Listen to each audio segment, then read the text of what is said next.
like to tell a story about what had happened to me and my family back in the late 1970s and early 1980s. I was in the real estate business and development and building homes. And during that time, we had built our dream home on 3/4 of an acre. I had 7 children still living at home.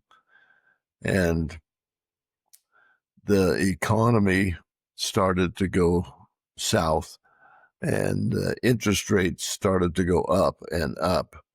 And they got up into 16, 17, 18%, and it just shut down the real estate business, and thus it shut down my income. As a family, we are concerned as we looked at, see, what do we do? It was very difficult to put food on the table. I had started to lose everything I had. We had a motor home, and it got repossessed. We had some cars, 2 car and a truck. They got repossessed. We got the notice that they were going to foreclose on our home. And during a period of time, I had some major responsibilities in my church. And I thought, why would God let this happen to me? I'm serving and trying to do the best I can. And I was not upset with God. I was just upset and depressed. And my wife, it was just so difficult for her and each one of my children.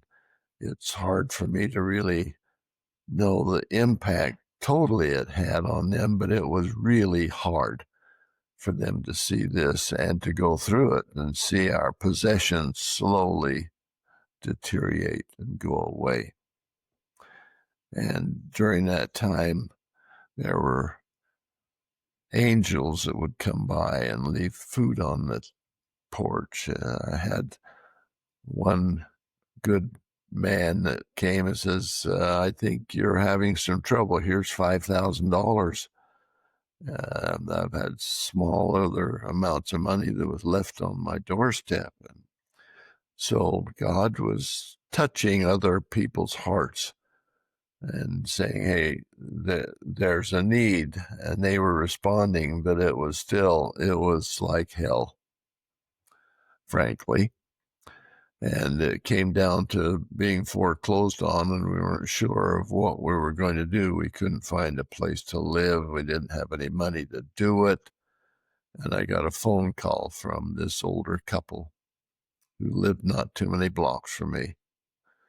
And they says, not in your personal business. I don't want to know that, but we're going to be moving to a ranch we own. We're going to be gone for a year, and